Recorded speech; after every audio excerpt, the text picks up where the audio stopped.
nous vous amenons à Banankoro, dans la région de Ségou. Nous allons ouvrir une large fenêtre sur la cérémonie de baptême de la 18e promotion de l'école des sous-officiers de Banankoro, un événement présidé par le ministre de la Défense et des anciens combattants, le colonel Sadio Kamara.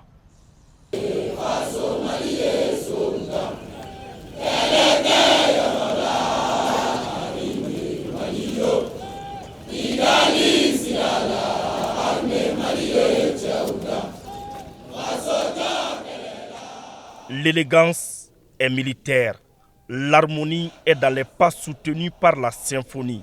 Les poings serrés, le regard braqué sur l'objectif, les 378 élèves sous-officiers d'actifs de Banankoro, dont 13 des pays amis, marchent vers la consécration après 2 ans de dur labeur, jalonnés de nuits blanches.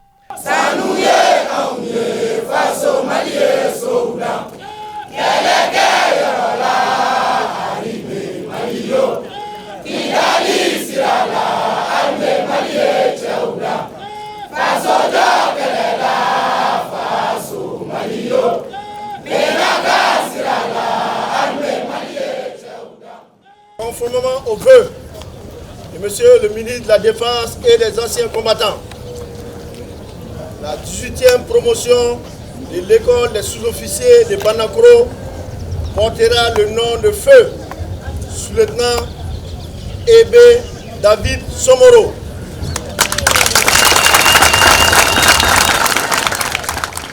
La promotion ainsi baptisée place au second acte de cette journée mémorable, le port des épaulettes. Les élèves mesurent la charge qui pèse désormais sur eux.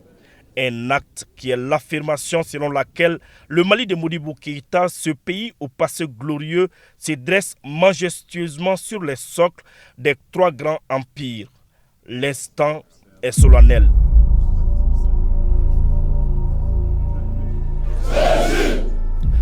Devant Dieu et les hommes, les désormais sergents, colonnes vertébrales de toute armée, jurent de servir la nation au prix de leur vie. De respecter et de faire respecter toutes les lois de la République. De donner en tout temps et en toutes circonstances un exemple de patriotisme et dévouement au bien public. Pourtant, le processus n'a pas été facile. Pour décrocher le grade de sergent à l'école des sous-officiers de Banankoro, il faut faire ses preuves à la fois sur le plan physique et mental. Car pour mieux diriger, il faut d'abord être très bien instruit. Telle est la devise de l'ESO. Je suis ravi d'être major de ma promotion. Durant la formation, même si ce n'est pas être major, il faut avoir le courage, et le moral et puis l'esprit de solidarité. Cette 18e promotion est composée de 378 stagiaires, dont 13 des pays amis. Les objectifs de la formation sont les suivants.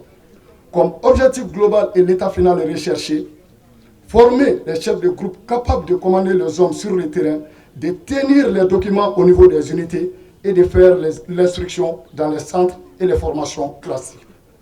De là découlent les objectifs spécifiques, à savoir développer la culture d'initiative, développer le goût du risque dans la discipline, développer le sens du devoir et du patriotisme vis-à-vis de la nation. Et cela à travers un cri quotidien qui sera illustré au terme de mon mot de bienvenue et les cours de savoir-vivre dispensés au niveau de l'école. C'est l'assimilation de l'ensemble de ces programmes de formation qui a permis d'obtenir cette année un résultat de 98,15% à l'examen de fin de cycle. Retenez toujours, chers compagnons, cette citation d'Aristote. Celui qui n'a jamais appris à obéir ne peut être un bon chef. Cette cérémonie marque un moment significatif dans vos carrières et cela témoigne de votre dévouement, de votre courage et de votre engagement envers la nation.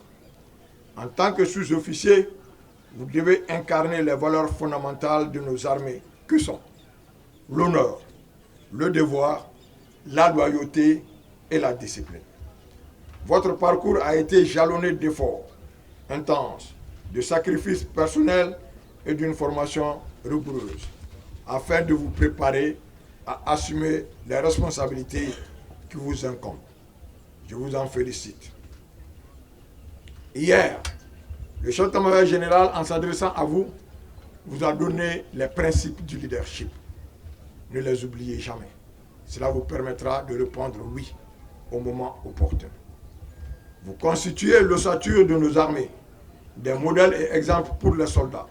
Sous votre commandement et un soutien précieux pour les officiers qui seront vos responsables.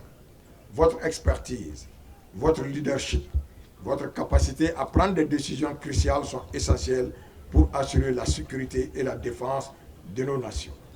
Vous êtes appelés à servir avec honneur, à respecter les droits de l'homme lors de vos engagements, mais aussi à être des exemples d'intégrité et de professionnalisme à l'image de votre parrain, feu sous-lieutenant Aimé David Somboro, qui a consenti le sacrifice suprême pour le Mali.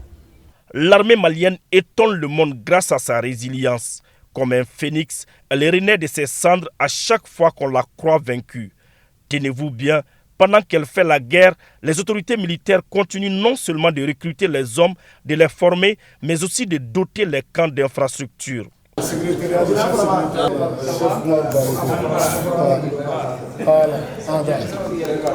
Ici, c'est le bureau du chef service administratif et financier.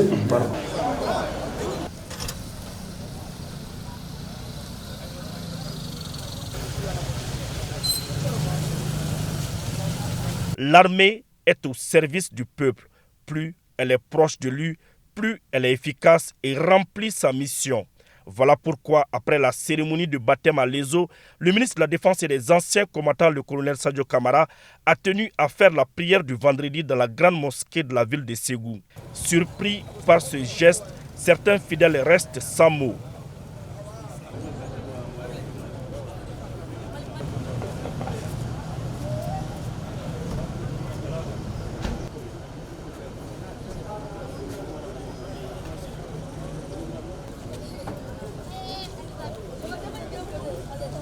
Et l'imam, après la prière, a fait des bénédictions pour le pays.